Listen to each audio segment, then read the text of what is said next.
The Hindi film industry must be ashamed of itself for providing two substandard Diwali releases this year. I mean, both Singham Again and Bhool Bhulaiya 3 were absolutely ridiculously bad films. Singham was a whole new trash altogether. But elsewhere, when you saw the Tamil film industry coming up with a wonderful film like Amaran, and you saw the Telugu film industry coming up with a phenomenal film like Lucky Bhaskar.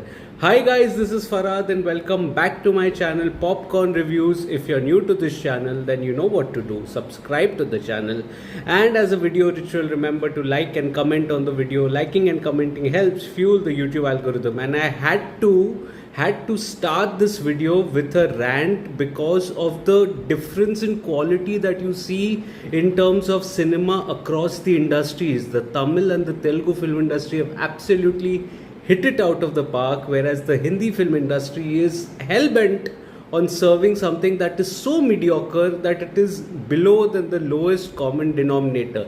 However, the video that we are going to be talking about today is of the Telugu film, the fabulous Telugu film that I watched today, which is Lucky Bhaskar.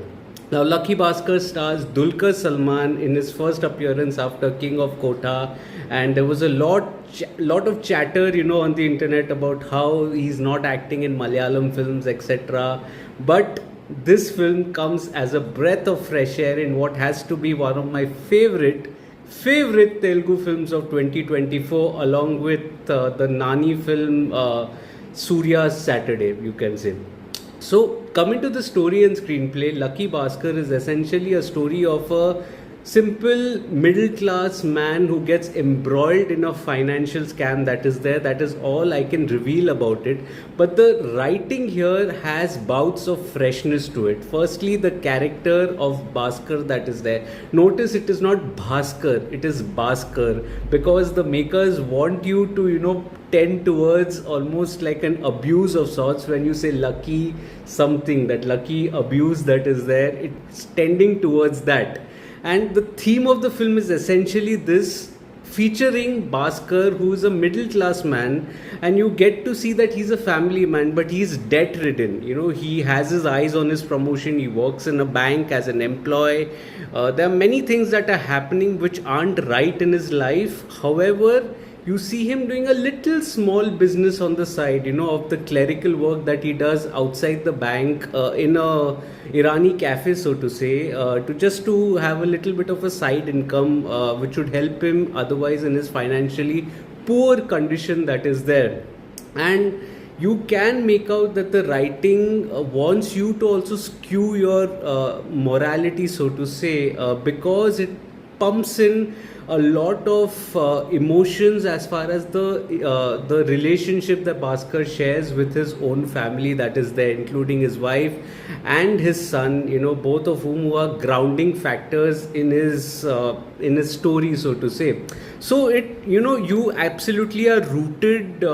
You're absolutely rooting for the protagonist even when he gets embroiled in a harmless little scam, which eventually acts as a foundation for something huge as the drama treads along. But at no point do you lose sympathy for the character because of the situations that are created in his life. The relatable middle class situations that are created in the life of Baskhar makes you want to root for him, makes you want to give him that benefit of doubt that it's okay, he's earning a little money for his family through some instances that are there, keeping everything under wraps, to avoid any spoilers that is there. But credit to the writing, as far as the writing is concerned, credit to that, because it works well in conjunction with the title that is there, Lucky Baskhar. So that Baskhar is lucky. That title tells you that Baskhar is lucky, and you get to know that at various instances in the drama, in which you almost feel that, Baskhar is now going to get caught at some point in a fast forwarded scene that is there, which eventually with a little flashback reveals a twist in the tale on how he's escaped, and that adds to the fun factor of it. The tone of the drama is always comedic or tending towards comedy. I wouldn't say it's a out and out laugh out loud kind of a comedy. No, it's like a tending towards comedy, which doesn't allow the melodrama or the seriousness of the drama to come across. I also like the setting of the drama. The setting is 90s Mumbai. This was an era in which India as a country was evolving as a financial superpower in the early 90s. But this was also an era where it saw one of its worst scams, financial scams. I'm sure all of you all must have watched Scam 1992, which had Harshad Mehta in it. Here, Harshad Mehta is Harsha Mehra. He's referred to as Harsha Mehra, and he finds himself in the story as well, which is generally focused on the life of Baskhar and the scam that he is catering to and he is party to, rather.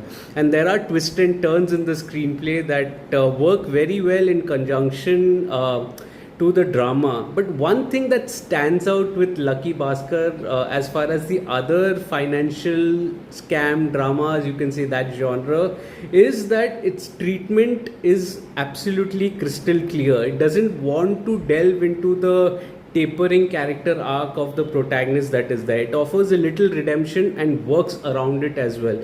This basically means that there isn't a scale of morality in which the makers are also willing to judge the character of Baskhar that is there, and it's wishing that the audience also completely forgoes that side of the story, because it doesn't necessarily want to show the downfall of the protagonist in any way, although it does show a line of what is right and what is wrong. And even when the realization comes in, you still want that character to be right at the end of the day, as far as the law of the country is also concerned. So I think this was a nice little refreshing kind of a setup as far as the final act was concerned. It made for a wonderful watch. The screenplay was wonderfully well written here.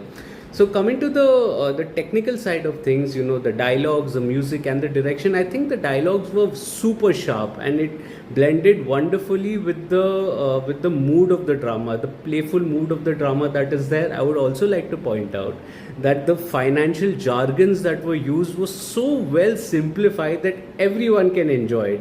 It was unlike Scam 1992, which had a different flavor to it.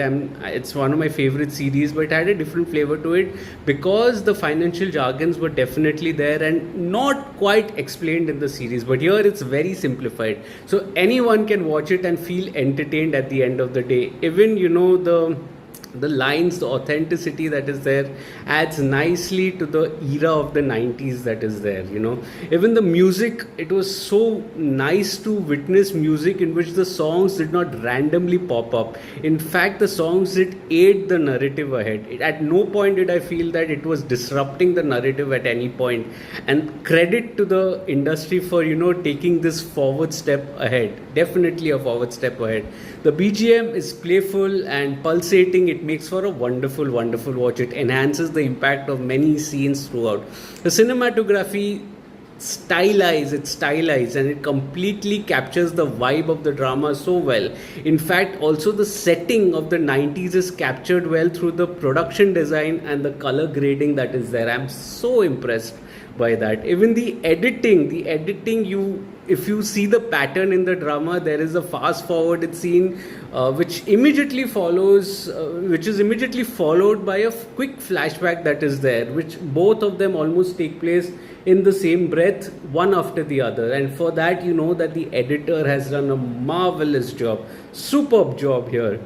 Also, director Venki Atluri, I think this is a step up from his previous works that is there. Most definitely scoring with his characterization and world building, which is excellent here, excellent to the core here. And how well did he understand the traits of the protagonist and not getting carried away with the moral policing at all, and just wanting to stay focused on the grey traits.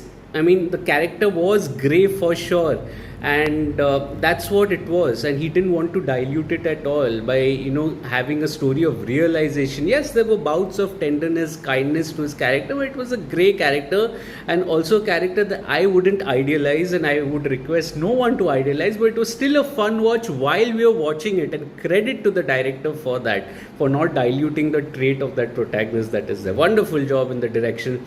As far as the performances are concerned, I felt the performances are marvelous. Sachin Kedekar or Tinu Anand or some of the other actors, all of them. Rajkumar, I think he played the friend Samba. He was a wonderful, endearing character as well. Even Srinath, he did a wonderful job. Meenakshi Chaudhary, I think she was one character who added to the groundedness of the protagonist that is there, similar to that of Sai Pallavi in Amaran, And she was also embroiled in a little bit of a conflict, in which to assert herself and point out the flaws of her husband, or to just, to play along and benefit from, reap the benefits of the financial state that this husband, brings to the table at the end of the day. Nice little conflict and wonderfully well played by Meenakshi Chaudhary. And Dulquer Salmaan is a bloody revelation here. Oh my God. He oozes of a charm and smugness that go hand in hand in his character, and he plays it so well, so well contained, at the same time so well, in the mainstream space. It's almost heroic in a form. In his mind, he's definitely heroic. He's almost like Robin Hood, so to say, a modern day Robin Hood. It's right to say that, you can't keep a good actor down for too long, and that is true for Dulquer Salmaan. I mean, absolutely phenomenal performance. I had a blast witnessing him on screen. Phenomenal performance, absolutely. So Lucky Baskhar eventually is a charismatic and engaging drama with solid performances that ends up being my favorite Telugu film of 2024, along with Nani's Surya's Saturday. I think that film and this film two combined to witness the revival of the Telugu film industry in a relative term. I'm saying in the second half of 2024. Particularly, this film is refreshing because it breaks all the norms of an otherwise Telugu film that is there. It is grounded. It is not over the top. Its protagonist is also grounded. You don't see death-defying stunts or anything that sticks out like a sore thumb. It's one hell of a ride, and I highly recommend you to watch this film in the theatre which is playing near you later on Netflix if you want to wait for the OTT. So that was the video, guys. Remember to like the video. Also share your thoughts on what did you make of the film Lucky Baskhar, and you can also share this video with your friends. Ask them to subscribe to the channel. I would love to engage with you in the comment section. If you'd like to read my detailed review of Lucky Baskhar on my site, Popcorn Reviews, it's available in the link in the description below. Also, Singham Again, Bhool Bhulaiya 3, all reviews, Amaran, all latest Diwali releases are up, all reviews on my site. You can also find those captions on my social media like Facebook, Instagram, Twitter and Letterboxd. All information is present in the description box below.